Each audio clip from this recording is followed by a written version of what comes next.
লাল বাজারে গলির মোড়ে পান দোকানের খরিদ্দার, বাকের আলীরা দূরে মেয়ে নাম ছিল তার গুলবাহার।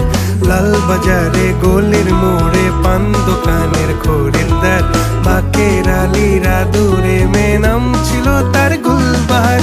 নাম ছিল তার গুলবাহার, দেখতে ভারী চমৎকার, তুলনা যে হয় না তার হোসনে আরা গুলবাহার। বাকের আলীরা দূরে মেয়ে নাম ছিল তার